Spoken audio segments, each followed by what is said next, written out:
Welcome to Blackman Folktales. Kindly subscribe to our YouTube channel and don't forget to like and comment. One mistake that cost me everything. You will be shocked at what it is.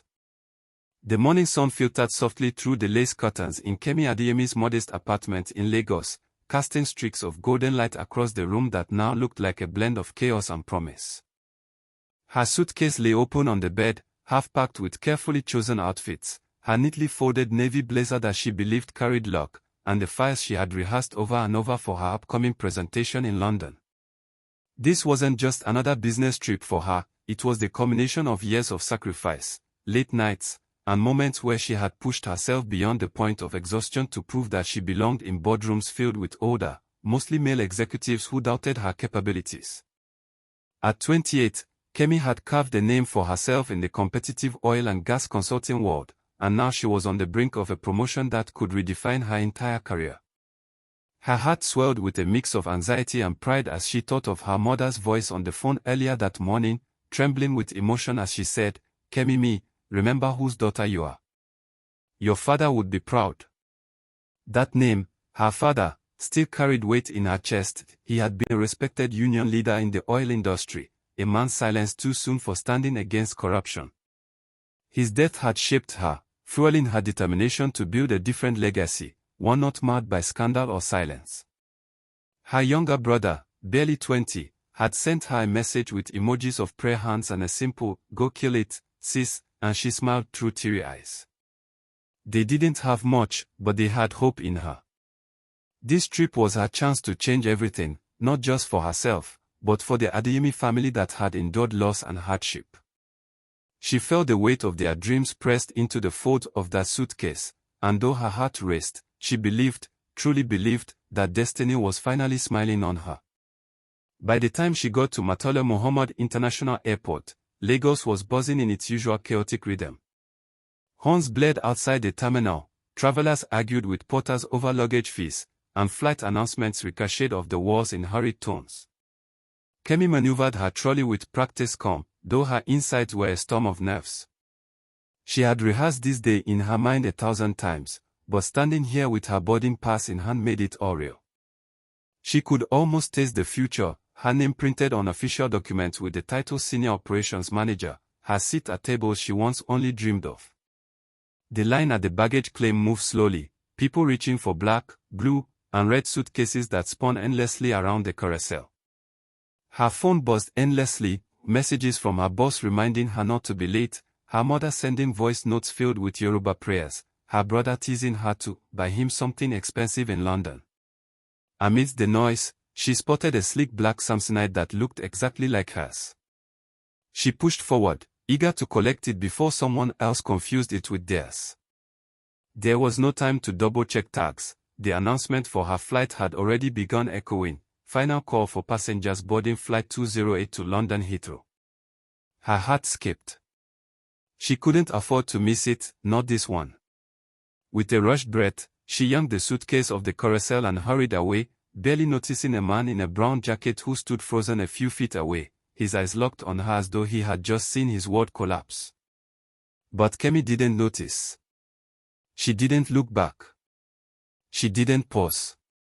She clutched her passport tightly and broke into a half-run, weaving through the crowded hallways, her mind consumed with the thought of making it on time. One small mistake had been made in that fleeting moment, a mistake that to her seemed harmless, invisible even. But sometimes fate doesn't scream, it whispers quietly in the ordinary, waiting for the right moment to bare its teeth. When Kemi finally sank into her window seat on the plane, her chest heaved with relief. She had made it. The flight attendants moved briskly through the aisles, checking seatbelts and securing overhead compartments as the aircraft prepared to taxi. She leaned her head against the window, watching Lagos shrink beneath her, her heart pounding with excitement at what awaited her in London.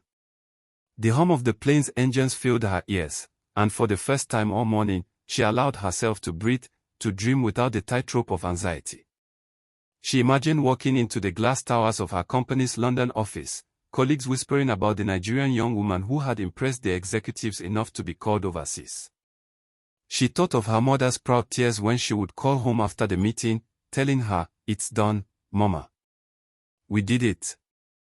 She pictured her brother bragging to his friends about his sister, the global consultant. Every dream felt within reach. Yet, beneath her seat lay the suitcase, the wrong suitcase, that she had carried without a second thought. Nestled inside were not her carefully ironed blouses or neatly packed heels, but the secrets of men powerful enough to change governments, destroy lives, and silence anyone who stood in their way. The aircraft roared into the skies, slicing through the clouds, and Kemi smiled faintly, unaware that the very thing that would unravel her life completely was sitting silently beneath her feet, waiting to pull her into a world of shadows she could never have imagined. The hotel room smelled faintly of lavender polish, the kind housekeepers used to disguise the odor of old carpet and recycled air, but to Nigerian young Kemi Adeyemi, it might as well have been the scent of victory. She rolled her suitcase, she thought, into the room and set it beside the bed, her heart buzzing with nervous anticipation for the big meeting ahead. Dropping her handbag on the armchair, she kicked off her shoes and stretched her aching feet, feeling the weight of the long flight fade into the plush carpet beneath her toes. With a relieved sigh, she began humming softly, pulling the zipper of the suitcase to check her carefully packed outfits. She imagined herself in the navy blazer, standing tall at the head of the boardroom table, speaking with clarity that would leave her colleagues impressed. But when the zipper slid open, the smile on her lips froze, shattering like glass. Inside the suitcase were no clothes, no familiar perfume bottle, no neatly folded dresses wrapped in lavender-scented tissue. Instead, a thick stack of leather-bound files stared back at her like accusing eyes. Tucked between them were sealed envelopes, official government insignias glinting under the dim light. At the bottom, sleek silver hard drives were lined up as though part of an arsenal. Her breath hitched, her stomach dropped, and for a moment she thought perhaps she had picked the wrong suitcase by accident. That thought alone sent a cold tremor through her body. She poured frantically through the items, searching for something familiar, something hers, but the more she searched, the clearer it became, nothing belonged to her. Nothing at all. Then the burner phone rattled against the hard plastic of the case. Its screen glowed like a sinister eye. With trembling fingers, she picked it up, her heart slamming against her ribs so violently it felt like it might burst. The screen flashed with a single message, cold and direct, delivered by 1400 hours. Failure is death. Her fingers went numb, and the phone slid from her hands, clattering onto the carpet. For several seconds, Kemi couldn't move. She stared at the suitcase as though it were alive, as though something monstrous had crawled out of it and was slowly filling the room with poison. Her first instinct was denial. This had to be a mistake, a sick joke, perhaps some elaborate prank meant for someone else. She pressed her palms against her temples, shaking her head violently as if the gesture alone would make it vanish. No, this isn't happening. This isn't mine, she whispered, her voice cracking in the silence. But the suitcase sat stubbornly before her, its contents undeniable, its presence unshakable. Her thoughts spiraled. Who would pack such things?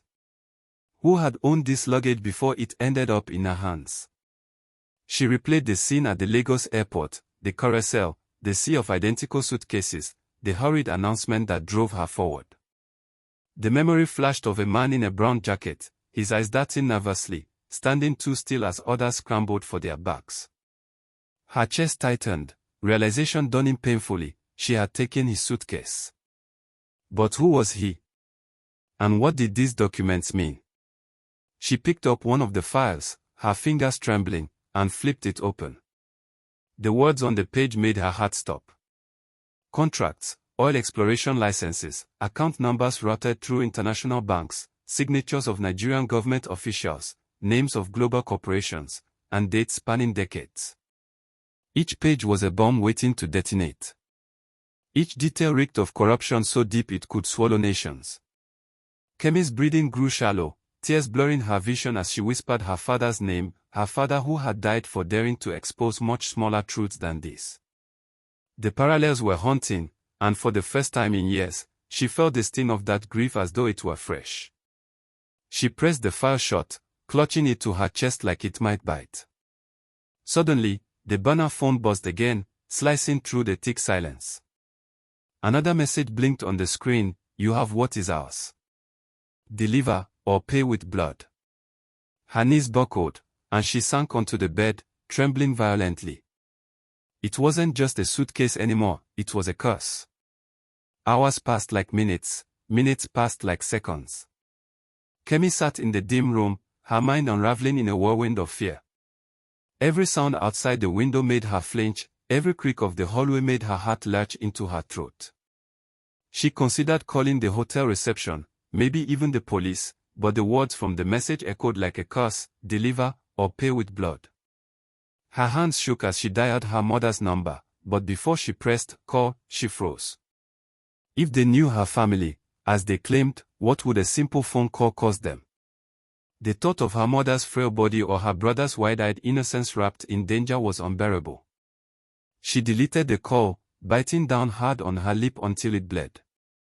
She felt trapped, suffocated by fear in a foreign land where no one knew her story, where even the law might not protect her.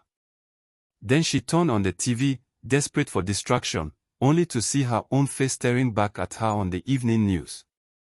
The anchor's voice was sharp, clipped, carrying the weight of scandal. "Breaking news tonight: a Nigerian woman has been flagged as a fugitive in connection to sensitive documents tied to an international oil corruption scandal. Sources confirm her arrival at Heathrow earlier today." Kemi's picture, pulled from airport CCTV footage, filled the screen. Her hand flew to her mouth as a sob tore out of her. In just hours, she had gone from ambitious young professional to a wanted criminal. Tears streamed down her face as she whispered, "No, no, please God, no." Outside her window, she noticed them, two men in dark suits, standing at the corner of the street, heads tilted toward her building. Her blood turned to ice.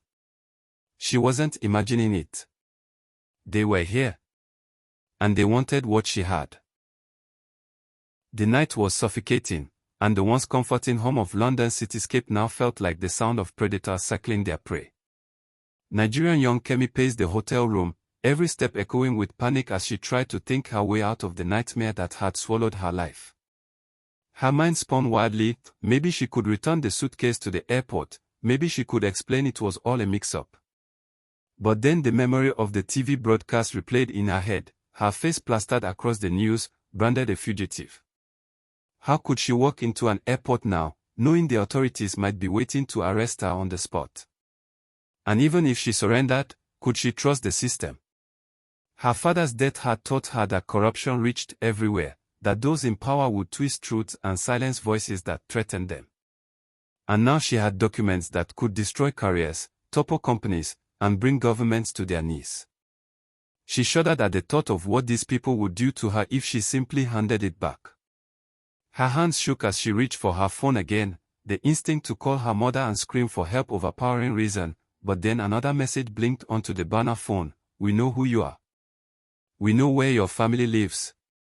Don't test us." Her heart stopped, the phone slipping through her fingers, landing on the carpet with a muted thud. Her chest heaved violently as tears streamed down her cheeks, hot and unrelenting. They knew. Whoever these people were, they had already pulled back the veil of her private life, crossed oceans, and held her family in their cruel grip.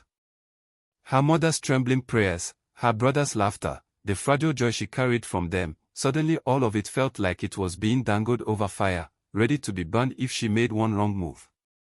By dawn, exhaustion had worn her thin, but her mind was too frantic for sleep. She sat on the edge of the bed, staring at the cursed suitcase as if it might offer her answers. The leather-bound files seemed to mock her, daring her to read further, to unearth secrets she had no business knowing. Against her better judgment, she opened another file, her eyes scanning the pages with growing horror. There were emails, photocopies of contracts, signatures that belonged to men she recognized from headlines, ministers, CEOs, politicians who shook hands with presidents. There were records of payments funneled into offshore accounts, evidence of bribes exchanged for oil rights that had bled her country dry. Her father's words, spoken years ago, echoed in her mind: "The oil in our land is soaked with the blood of the people. They will never stop stealing, never stop killing to protect their lies." She remembered his body, laid out in a coffin far too soon, his voice silenced for daring to speak. The grief hit her like a fresh wound, mixing with fear until she sobbed uncontrollably. How could she, a single young woman, possibly carry the weight of truths that had killed her father? Yet here it was, forced into her life by one careless mistake. She wanted to scream at the heavens, to beg God to reverse time, to make her glance twice at the baggage carousel, but reality pressed heavily on her chest. There was no going back. The suitcase had chosen her, or perhaps fate had, and now she was trapped in a web that stretched across continents. Her phone buzzed again, and she snatched it up with trembling hands. This time the message was worse: time is running out. Deliver or watch them die. Her vision blurred with tears, her body collapsing forward until she crawled into herself on the bed, choking on sobs. She wasn't just a fugitive anymore. She was a hostage to shadows she couldn't even name. Later that morning, desperation pushed Kemi into action. She slipped on a coat and tucked the burner phone deep into her pocket, leaving the suitcase locked behind in the room. Every nerve in her body screamed that eyes were watching, and when she stepped onto the street, her fears were confirmed. Across the road, a man leaned casually against a lamppost, but his eyes never left her. Down the block, another man in a dark coat adjusted his earpiece, speaking into the collar as if reporting her every move. Her stomach turned to stone. She tried to walk calmly, forcing her legs not to tremble, but every step felt like walking on a tightrope above an abyss. She ducked into a coffee shop, her breath ragged, trying to lose them in the crowd. But when she glanced out the window, the men were still there, waiting. Panic clawed at her throat. She thought of asking for help, telling someone, anyone, but what would she say? I picked up the wrong suitcase, and now I have proof of $1 billion oil scandal and men are hunting me. They would laugh, or worse, they would hand her straight to the authorities who had already labeled her guilty. She was trapped in a foreign land with no allies, haunted by ghosts in tailored suits. Her phone buzzed once more, and she nearly screamed when she read the message: you can run, but you can't hide. We see you. She dropped the phone onto the table, her body shaking uncontrollably. Tears blurred her vision as she whispered to herself, God, please, please help me. For the first time in her life, success didn't matter. Her career didn't matter. All she wanted was her family safe, her freedom intact, and her life back. But deep down, she knew the truth: there was no going back. She had been marked. By the time evening fell, Kemi was a shell of herself, nerves frayed to breaking point. She returned to the hotel room, locking the door and shoving a chair against it, as though such flimsy protection could hold back the monsters closing in on her. The suitcase still sat where she had left it, ominous, patient, like a beast waiting to pounce. She stared at it for what felt like hours, torn between burning it and burying it, yet somehow drawn back again and again. Finally, with trembling hands, she flipped open another folder, needing to understand what exactly she had stumbled into. The words leapt off the page, colder than any death threat. A list of names: politicians, company directors, international brokers, all tied together in contracts and payments that spelled betrayal on a national scale. These weren't small men. These weren't backroom thieves. These were the people who stood on podiums, speaking of integrity and patriotism while bleeding Nigeria dry. The deeper she read, the more the knots in her stomach twisted. She realized the scandal wasn't just theft, it was calculated devastation: contracts that sold oil rights to foreign companies at pennies, leaving communities in poverty, payments routed to secret accounts while hospitals at home crumbled. Rage simmered under her fear, hot and wild. Her father had died trying to fight corruption on a smaller scale, and here in her hands lay proof of rot so deep it threatened to drown an entire generation. Her tears blurred the ink until she slammed the folder shut, clutching it to her chest like it could steady her racing heart. For the first time, she understood why they would kill for this, why they had already marked her for death. She wasn't just holding evidence. She was holding the keys to an empire of lies. The thought of her father wouldn't leave her. She saw his face, remembered his rough hands holding hers the day he told her never to fear the truth. Truth will protect you, Kemi, he had said, before it cost him his life. Now, truth was a weight that threatened to crush her. She walked to the window, gazing out at the glittering skyline of London, and whispered his name, her body trembling with grief and fury. A sob clawed up her throat, but she swallowed it back, pressing her forehead to the cold glass. She had worked so hard, sacrificed so much, all for this trip, for this dream, and now it all felt meaningless. Instead of recognition, she was branded a thief. Instead of promotion, she was hunted like an animal. Her chest ached with the betrayal of fate itself. She slid down against the wall, hugging her knees, her tears dripping onto her jeans. For the first time since this nightmare began, anger began to burn beneath the fear. They had taken her father. Now they wanted to take her too, to erase her family, to bury her dreams under their lies. She clenched her fist, whispering into the quiet, "No. Not me. Not again." It wasn't just fear now, it was fury, a quiet ember of resistance lighting inside her. She didn't know how, didn't know when, but she would not let them win. That ember grew as she forced herself to think logically. Who could she trust? Who would even believe her? She thought of the embassy, then dismissed it. Governments were complicit, the documents made that clear. She thought of journalists, but how could she reach them without being intercepted? Her mind spun through possibilities, each closing into dead ends. Still, the seed of defiance had taken root. She realized she couldn't run forever. If she kept hiding, they would eventually corner her. The only way to survive was to fight, to find a way to turn the suitcase from a curse into her weapon. She rose from the floor, wiping her tears with shaky hands, and approached the suitcase again. "You destroyed my life," she whispered, glaring at it, "but maybe you'll save it too." She didn't know where to start, didn't know how deep the danger went, but one thing was certain, she couldn't give it back. Not yet. Not when the lives of her family, her people, maybe even her own soul depended on exposing the truth inside.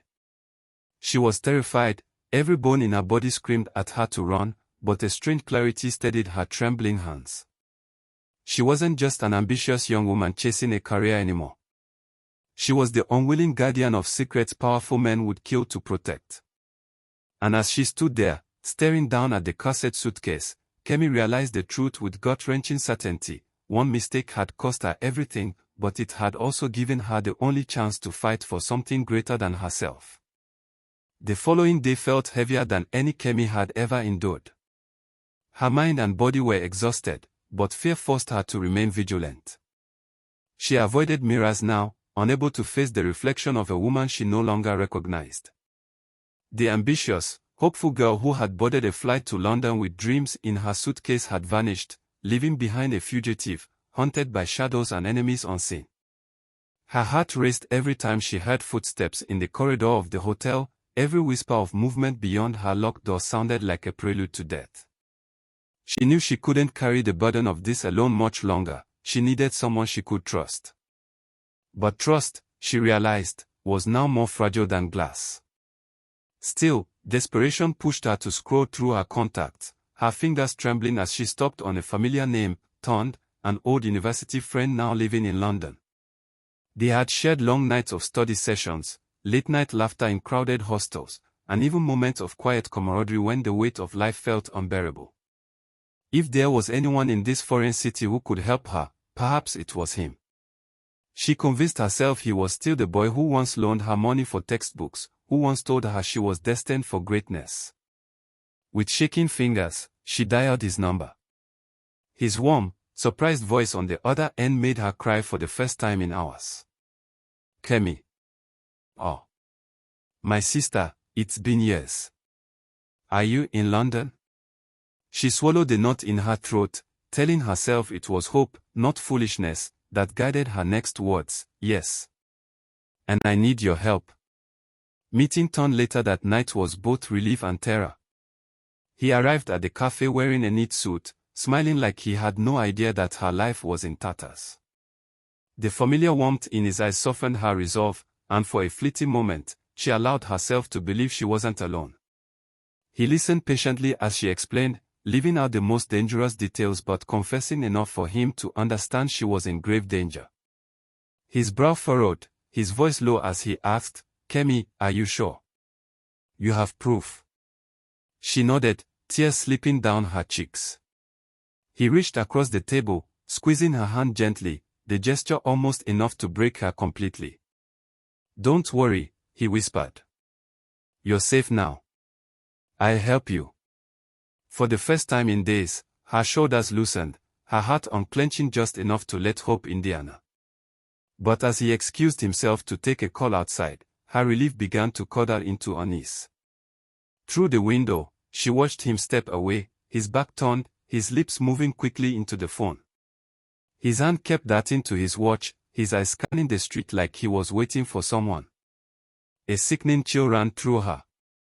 Trust, her mind whispered, was fragile.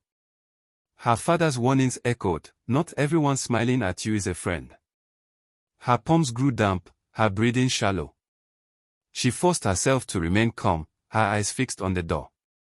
The betrayal unveiled itself moments later, swift and cruel. Two men appeared at the entrance of the cafe, their eyes locking instantly on her. They moved with precision, one reaching into his coat, the other signaling toward Todd. Her stomach dropped, bar rising in her throat as realization crashed over her. Todd had sold her out.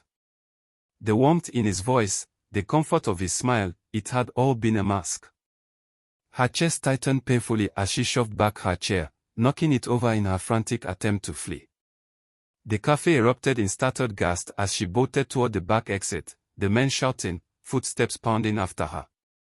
Tears streamed down her face as she stumbled into the dark alley, her heart breaking with every step. Todd, the boy who once believed in her, had chosen money, fear, or loyalty to power over her life. The sting of betrayal was worse than the death threats, worse than the fear of being haunted. It hollowed her out, left her gasping in the cold London air, her sobs ragged. She narrowly escaped into the night, ducking between alleys, her chest heaving as she clutched the burner phone like a lifeline. Trust was gone, forever shattered. Her father had been right. She could not depend on anyone, not friends, not the law, not even the kindness of strangers. She had only herself, her will to survive, and the cursed suitcase that now felt less like a burden and more like a test of her very soul. The betrayal carved something permanent inside Kemi, something that shifted her from prey to something sharper, harder. Her tears dried, leaving behind a resolve she never imagined she could possess. In the hours that followed her escape, she found herself holed up in a small, dingy hostel on the outskirts of the city, her hair tucked under a cap, her frame blending into the shadows. Fear still coiled in her chest, but beneath it now was a growing fire. She couldn't keep running like this, stumbling blindly from danger to danger. She needed to take control, to understand the weapon fate had placed in her hands. Sitting cross-legged on the bed, she dragged the suitcase closer, staring at it with a mixture of dread and determination. Slowly, she unzipped it again, pulling out the folders, the drives, the documents. She spread them across the bed, her small room transforming into the nerve center of a conspiracy that spanned nations. Every page she touched burned her fingers with its weight. There were offshore accounts with billions routed through shell companies, politicians laundering money with cold precision, corporations buying silence in exchange for blood. She read testimonies buried in official memos, villages destroyed by oil spills that were quietly erased from reports, communities starved while CEOs pocketed fortunes. With each revelation, anger surged stronger. She had grown up seeing her country bleed, but she had never held in her hands the proof of the men who caused it. These weren't abstract monsters anymore, they were real, their signatures inked in black and white. She pressed her hands to her face, her voice trembling as she whispered, "Papa, you were right. It was always blood money." The burner phone vibrated again, and this time she didn't flinch. She had grown used to its venom, its cruel threats. "You can't hide forever. Deliver it." Instead of trembling, she laughed bitterly, the sound dry and hollow. They thought she was weak, that fear would paralyze her, but the documents had transformed her. For the first time, she saw her mistake as something other than a curse. It was an opportunity, a responsibility. Her father's blood, her mother's sacrifices, her brother's innocence, they all demanded she do something. She knew it was reckless, maybe even suicidal, but she couldn't simply hand it all back. That would be the same as betraying every nameless victim silenced by these lies. She needed a plan. She remembered reading about whistleblowers, about journalists who risked their lives to expose the truth. Maybe she could reach one. Maybe she could leak the files. The thought alone made her stomach twist with terror, but it also gave her direction. She wasn't running aimlessly anymore, she was running towards something. She packed the files into a smaller bag, slipping one drive into her pocket like a talisman. Even if they caught her, they wouldn't have everything. She was terrified beyond words, but for the first time since this nightmare began, she wasn't powerless. That night, as she lay on the narrow hostel bed, sleep eluding her, Kemi whispered a prayer into the darkness. Not for safety, not even for freedom. She prayed for strength. She prayed for clarity. She prayed that she would have the courage to do what her father had died trying to do, speak the truth. Her tears were the pillow, but they weren't the tears of despair that had consumed her days earlier. They were tears of grief mixed with resolve, the sobs of a woman stripped of illusions, now rebuilt in fire. She thought of her family again, of her mother's voice, her brother's laughter, and her father's legacy. Fear still clawed at her throat, but she knew now that surrendering wasn't an option. The suitcase was no longer a mistake, it was destiny. She closed her eyes, her fist clenched, her voice steady as she whispered, "If they want me to die, then I'll die fighting." The city woke in its usual rhythm, but for Kemi, every sunrise felt like a warning that time was running out. She moved cautiously through the streets, the weight of the documents pressing against her ribs, hidden in her bag. Her eyes darted constantly, scanning faces, watching for the men who seemed to haunt her steps. The paranoia was suffocating, but it wasn't unfounded. They were close, she could feel it. That afternoon, she decided to move across town, hoping to reach a contact she'd found in an encrypted online forum, a journalist rumored to be trustworthy, one who had exposed corporate scandals before. Her hands shook as she typed the email from a public library computer, her heart pounding with every keystroke. But just as she hit send, she felt it, the unmistakable shift of the air, the prickling at the back of her neck. She glanced up, and there they were, two men standing at the far end of the library, their eyes sharp, their presence unmistakable. Panic surged. She yanked the flash drive from the computer, shoving it into her pocket, and bolted. The library erupted in chaos as she sprinted through the doors, her lungs burning, her ears ringing with the shout of pursuit. She darted into the crowded street, weaving between bodies, the pounding footsteps of her hunters never far behind. The chase became a blur of terror and adrenaline. She ducked into a subway station, leaping over the turnstiles, the echo of boots behind her. The tunnels roared with the sound of trains, the screech of brakes, the rush of air. She dashed through the crowds, her breath ragged, her legs aching, every muscle screaming at her to stop, but the fear of capture pushed her forward. She slipped between closing doors of a train, her chest heaving, collapsing onto the seat as the train sped away. Her eyes stung with tears, her body trembling uncontrollably, but for a brief moment, she had escaped. Across the aisle, an older man watched her, his eyes filled with recognition. He leaned forward, his voice low, "You're the girl they're hunting." Kemi's heart seized, her stomach twisting, but before she could speak, he pulled a small card from his pocket, sliding it across the seat. "I know what you carry. I know what they'll do to you. If you want to survive, meet me." His eyes were urgent, haunted, and then he slipped off the train at the next stop, vanishing into the crowd. Kemi stared at the card in her hands, her breath caught between fear and hope. Could she trust him? Was this another trap? But something in his eyes lingered, something that looked like truth. That night, Kemi met him in a dimly lit diner on the edge of town. His name was Yusuf, a former oil executive turned whistleblower who had been hiding for years. His voice was hoarse, his body worn by years of running, but his words were sharp, precise. "You have the key," he told her, his eyes burning with conviction. "What you carry is enough to burn their empire to ash. That's why they'll never stop hunting you." Kemi's chest tightened, her hands shaking as she gripped the coffee mug. Yusuf leaned closer, his voice urgent. "But you have one chance. Leak it, not to one journalist, not to one outlet, they'll silence it. You must scatter it. Spread it so wide they can't bury it. That's the only way you'll survive." The weight of his words sank into her like stone. Fear swelled in her chest again, but beneath it was that ember of defiance. She nodded slowly, tears brimming in her eyes. "I'll do it," she whispered, her voice trembling but sure. Yusuf gripped her hand firmly, his eyes fierce. "Then you must be ready, Kemi. Because from this moment on, you're not just running for your life. You're fighting for truth." The final days blurred into a storm of fear and resolve. Kemi set up her plan carefully, every step guided by Yusuf's advice. She created multiple copies of the files, uploading them onto cloud accounts, disguising them as innocent photographs, scattering them across platforms. She prepared emails with attachments, scheduled to send to human rights groups, journalists, and watchdog organizations simultaneously.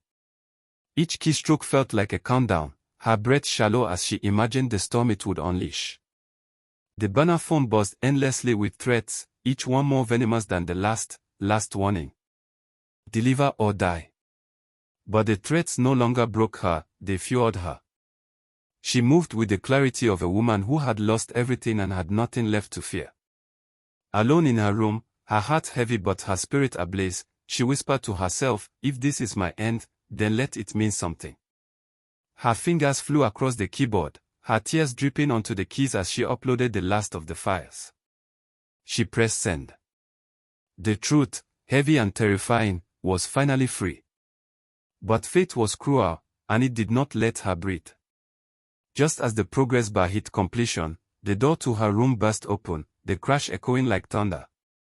Heavy footsteps stormed in, men in black suits with guns raised, their eyes cold and merciless. Kemi froze, her body trembling, her heart slamming in her chest as the laptop screen blinked with the words, "Upload complete." She stood slowly, her hands raised, tears streaming down her cheeks, but a strange calm settling over her. They could take her, they could kill her, but they were too late. The truth was out. Her lips trembled into a small, defiant smile as one of the men snarled, "Where is it? Where did you send it?" She said nothing, her silence louder than any words. Her father's voice filled her heart, his faith in truth, his sacrifice now alive within her. She whispered a prayer under her breath, her tears hot, her spirit unbroken. The men advanced, but she no longer feared them. For the first time since her mistake, she felt free. As they dragged her from the room, her eyes caught the flicker of a news alert flashing across a muted TV in the corner. Headlines blazed, "Massive leak exposes global oil scandal, documents circulate worldwide." Her chest swelled with triumph and grief all at once. She thought of her mother, her brother, the countless nameless faces who had suffered in silence, and she prayed they would understand. Her life might be forfeit, her freedom stripped away, but her mistake had become her weapon. She had turned it into a fire that no power could contain. As the men shoved her into the waiting car, she closed her eyes, whispering, "I did it, Papa. They'll never bury the truth again." One mistake had cost her everything, but it had also given her the one chance to change everything.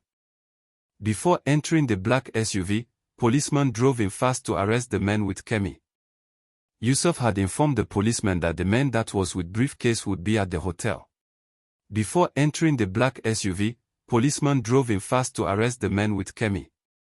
Yusuf had informed the policeman that the man that was with briefcase would be at the hotel. Kemi thanked Yusuf for all his help. She went back to her hotel room happy. She decided to travel back to Nigeria, so she booked her flight that night. The next morning, with no suitcase, she traveled back to Nigeria to her family. Thank you for watching. Subscribe for more. Night.